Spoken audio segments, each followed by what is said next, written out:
আসসালামু আলাইকুম। আমি শাহাদাত হোসেন গুট্টু। আমার চ্যানেল ম্যাথমেটিক্স এর পক্ষ থেকে তোমাদের সবাইকে স্বাগতম। প্রিয় অষ্টম শ্রেণীর শিক্ষার্থীরা, আমি আজকে আলোচনা করব দ্বিতীয় অধ্যায় গণিত বইয়ের মুনাফা অর্থাৎ 2.1 এর। এটা হচ্ছে আমার পার্ট 1 বেসিক ক্লাস। এখানে কিছু সূত্র আছে, এই বিষয়গুলো নিয়ে আমি ডিসকাস করব তোমাদের সাথে। আশা করি তোমরা আমার ক্লাসটা উপভোগ করবে এবং শুরু থেকে শেষ পর্যন্ত থাকবে, ইনশাআল্লাহ সবকিছু বুঝতে পারবে বেসিকলি। বেসিক্যালি আমাদের বিষয়বস্তুটা হচ্ছে, প্রথমে হচ্ছে যে মুনাফা, হোয়াট ইজ প্রফিট। হ্যাঁ, মুনাফা কি, এই বিষয়বস্তুটা আমাদের প্রথমেই জানতে হবে। অ্যাকচুয়ালি আমি যেটা মনে করি, মুনাফা হচ্ছে সেটা আমরা যদি কোনো টাকা ইনভেস্ট করি ব্যাংকের মধ্যে, কোনো ধরনের একটা ইনভেস্টমেন্ট, একটা প্রিন্সিপাল টাকা যদি একটা জমিয়ে রাখি, ধরো আমরা 1 লক্ষ টাকা আমরা ব্যাংকের মধ্যে কি করলাম, একটা ডিপোজিট করলাম। হ্যাঁ, এই 1 লক্ষ টাকার এগেনস্টে যদি 1 বছরে ব্যাংকে আমাকে প্রফিট হিসাবে 1,000 টাকা দেয়, তাহলে এটাই হচ্ছে বেসিক্যালি কি মুনাফা। যে আমার 1 লক্ষ টাকার এগেনস্টে যে আমাকে যেই বেনিফিট অর্থাৎ প্রফিটটা দিচ্ছে, সেটাই হচ্ছে মুনাফা। ঠিক আছে, আমরা যদি এই যে 1 লক্ষ টাকা যদি ব্যাংকে ডিপোজিট না করতাম, তাহলে আমরা এই জিনিসটা পেতাম না। ঠিক আছে, এখন এটা 1 বছরে দিচ্ছে, ঠিক আছে। এখন যদি 2 বছর হয়, 2 ইয়ার্স হয়, তাহলে এটা দ্বিগুণ হয়ে যাবে, 1,000 হলে 2,000 হয়ে যাবে। ঠিক আছে, এই যে বছর বছর যে ইনক্রিজ হচ্ছে প্রফিটটা, সেই জিনিসটা বেসিক্যালি সরল মুনাফা। এটা হচ্ছে আমাদের 2.1টা হচ্ছে কি সরল মুনাফা নিয়ে আলোচনা, অর্থাৎ সিম্পল প্রফিট নিয়ে আলোচনা। এখানে আমি গুরুত্বপূর্ণ কিছু সূত্র তোমাদের সাথে শেয়ার করবো, ইনশাআল্লাহ তোমাদের এগুলো খুব কাজে লাগবে। এই অধ্যায়ে প্রথম যে 2টা সূত্র আছে, প্রথমটা হচ্ছে লাভ। আমরা জানি লাভ এবং ক্ষতি কি, লাভ এবং আরেকটা হচ্ছে কি ক্ষতি। লাভ হচ্ছে, অর্থাৎ লাভ বলতে বোঝাচ্ছে বিক্রয় মূল্য বিয়োগ ক্রয় মূল্য, এবং ক্ষতি বলতে বোঝাচ্ছে ক্রয় মূল্য বিয়োগ বিক্রয় মূল্য। অর্থাৎ একটা জিনিস তুমি 100 টাকা দিয়ে কিনে যদি 105 টাকা দিয়ে বিক্রি করো, তাহলে এটা তোমার কি হলো, প্রফিট হলো। কারণ সেক্ষেত্রে বিক্রয় মূল্য চেয়ে ক্রয় মূল্য কম, অর্থাৎ ক্রয় মূল্যের চেয়ে বিক্রয় মূল্য বেশি, তাহলে তোমার প্রফিট হলো। এখন যদি সেই একই জিনিসটা যদি তুমি 100 টাকা দিয়ে ক্রয় করে যদি তুমি যদি 90 টাকা দিয়ে সেল করে দাও, বিক্রি করে দাও, তাহলে তোমার কি হলো, ক্ষতি হলো। সেক্ষেত্রে অবশ্যই ক্রয় মূল্য বিক্রয় মূল্যের চেয়ে বেশি হবে। এই 2টা হচ্ছে আমার প্রথম সূত্র। এরপরে মুনাফা ভিত্তিক সূত্র আছে, যেগুলো আমি আলোচনা করতেছি। আমার সরল মুনাফার ক্ষেত্রে সূত্র হচ্ছে বেসিক্যালি এই 4টা। প্রথমটা হচ্ছে I equal P R N, এটা হচ্ছে সরল মুনাফার সূত্র, এবং A equal P plus I, P equal M N S I, I equal M N S P.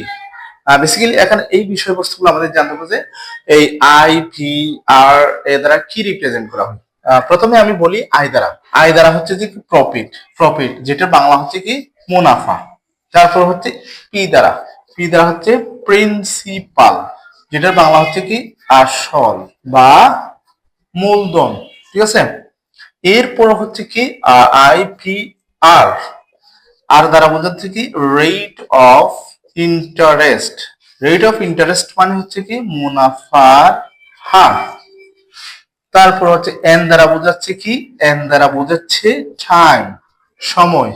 এরপর হচ্ছে এ দ্বারা বোঝাচ্ছে কি টোটাল অ্যামাউন্ট, অর্থাৎ সবৃদ্ধি মূল এবং মুনাফা আসল বা মূলধন। ঠিক আছে, মুনাফা আসল এই জিনিসটা বোঝাচ্ছে যে কি দ্বারা, এ দ্বারা। এখন আমার বিষয়বস্তুটা ক্লিয়ার হয়ে গেছে। আমরা যেই টাকাটা ডিপোজিট করব সেটা হচ্ছে আমার প্রিন্সিপাল, হ্যাঁ, এবং যেই প্রফিটটা পাবো সেটা হচ্ছে আই। হ্যাঁ, আমরা যে বেনিফিট পাবো 1 ইয়ার, আফটার 1 ইয়ার 2 ইয়ার্স পরে। এবং এই যে রেট আর রেট অফ ইন্টারেস্ট মানে আমাকে 1 লক্ষ টাকা 1,000 টাকা যদি 1 বছর শেষে দেয়, তাহলে এটা কি পরিমাণ আমাকে দিচ্ছে, এটা ইন্টারেস্ট, মুনাফার হার। হ্যাঁ, আর টাইম, যে টাইমিং, যে 1 ইয়ার আফটার 2 ইয়ার। ঠিক আছে, এই যে টাইমিং করা হচ্ছে এটা কি এন দ্বারা রিপ্রেজেন্ট করা। আর এ হচ্ছে কি আমি প্রথমে 1 লক্ষ টাকা ডিপোজিট করলাম, সেই 1 লক্ষ টাকার এগেইনস্টে আমি আফটার 1 ইয়ার আমি পেলাম 1,01,000 টাকা সাপোজ। তাহলে এখানে যে 1,01,000 টোটাল যে অ্যামাউন্টটা বলছি, সেটা হচ্ছে কি অর্থাৎ টোটাল অ্যামাউন্ট, দ্যাট মিনস এটা হচ্ছে কি মুনাফা যোগ আসল একসাথে করে। ঠিক আছে, আমি যদি আলাদাভাবে শুধু মুনাফা হিসাব করি তাহলে 1,000 টাকা, আমি যদি আসল হিসাব করি তাহলে 1 লক্ষ টাকা। এই জিনিসটা এ দ্বারা সেটাই বোঝায়। ঠিক আছে, এখন এখান থেকে কিন্তু আমরা অনেকগুলো সূত্র বের করতে পারি, যেগুলো অনুসিদ্ধান্ত হিসাবে কাজ করবে। আমি এখন সেগুলো দেখাচ্ছি। সেক্ষেত্রে আমরা জানি সরল মুনাফার প্রথম সূত্র হচ্ছে I equal P R N. ঠিক আছে, তাহলে এখানে আয় হচ্ছে কি সরাসরি মুনাফা। যদি আমাকে মুনাফা বের করতে হয় তাহলে আমার যদি আসল এবং মুনাফার হার যদি সময় দেওয়া থাকে তাহলে আমরা ইজিলি মুনাফাটা বের করতে পারবো, কারণ আসলের সাথে মুনাফার হার এবং সময় গুণ করলে আমাদের মুনাফাটা চলে আসবে। এখন যদি তোমাকে যদি বলা হয় যে আসল বের করো, তখন সেক্ষেত্রে কি হবে, আমার যেহেতু I equal to P R N, তাহলে আমরা P R N equal to I লিখতে পারি। ঠিক আছে, এখন আমার দরকার হচ্ছে আসল P, what is the principal. তখন আমরা কি করব, পি ইকুয়ালস টু আমরা আই বাই আর এন। কেন আর এন হবে, যেহেতু আমার আসল দরকার, আসলটা রেখে দিয়ে বাকিটাকে আমি পক্ষান্তর করব। এখানে এই যে আর দ্বারা রেট অফ ইন্টারেস্ট মুনাফার হার এবং এন দ্বারা টাইম বোঝাচ্ছে, সময় বোঝাচ্ছে। এই দুইটা জিনিস যেহেতু পি এর সাথে গুণ অবস্থায় আছে, সেগুলো পক্ষান্তর করলে এখানে বাক অবস্থায় চলে যাবে, অর্থাৎ আই এর নিচে চলে যাবে, আই কে বাক বোঝাবে। তাহলে এটা হচ্ছে কি আমার কি, যদি আসল বের করতে হয়, আমার সবগুলো দেয়া আছে বাট আমার আসল দেয়া নেই, তখন সেক্ষেত্রে আমি আসল ইজিলি বের করতে পারবো। যদি আমার মুনাফা দেওয়া থাকে, মুনাফার হার দেওয়া থাকে, যদি সময় দেওয়া থাকে, তাহলে আমি আসল বের করতে পারবো। অর্থাৎ এখানে একটা, দুইটা, তিনটা, চারটা রাশি আছে। ওই চারটা রাশির মধ্যে যদি যে কোনো একটা রাশি আননোন থাকে, বাকি তিনটা রাশি যদি জানা থাকে, নুন থাকে, তাহলে আমি ওই যে আননোন রাশিটা বের করতে পারবো ইজিয়েস্ট ওয়েতে। ঠিক আছে, তাহলে এভাবেই আমি কি বের করতে পারবো, আসল বের করতে পারবো এই সূত্রের মাধ্যমে। তাহলে এটা একটা অনুসিদ্ধান্ত, এটা সাহায্য। এখন যদি বলা হয় তোমাকে মুনাফার হার বের করো, তাহলে সেক্ষেত্রে আর ইকুয়ালস টু আমরা কি লিখতে পারি, একই রকম ভাবে আই এর নিচে তখন পি এন যাবে। ঠিক আছে, ওই যে যেভাবে পি সমান বের করার সময় এই দুইটা আই এর নিচে গেছিল, এখন আর বের করার সময় পি এবং এন আর এর নিচে যাবে।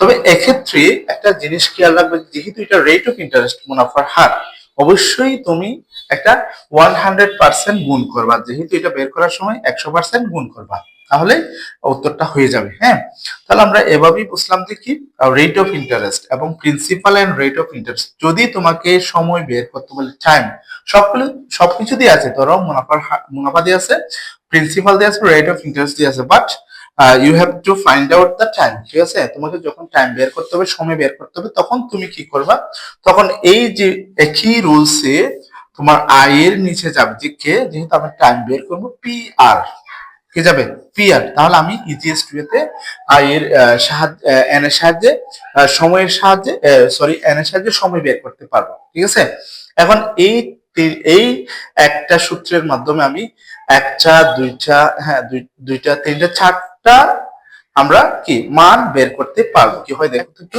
আমার আরেকটা সূত্র হচ্ছে, যেটা হচ্ছে যে এটা সম্পর্কে আমার জানা দরকার, এ সমান পি প্লাস আই।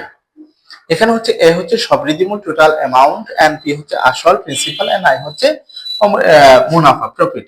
এখন এখানে আমি কি করব, আমি যদি P plus I equal P R N লিখি, যেহেতু আমরা জানি I equal P R N.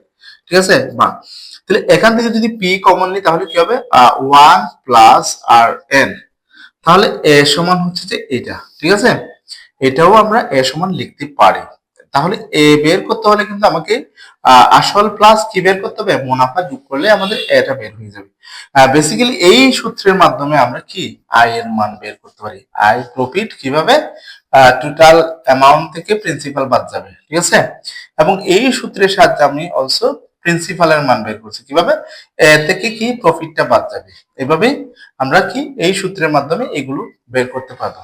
তাহলে এখানে আজকের আলোচনা এই পর্যন্ত। শিক্ষার্থীরা, তোমরা যদি আমার চ্যানেল নতুন হয়ে থাকো, আমার চ্যানেলটা সাবস্ক্রাইব করবেন, বেল বাটন অন করবো পরবর্তী ভিডিওর জন্য। ধন্যবাদ সবাই।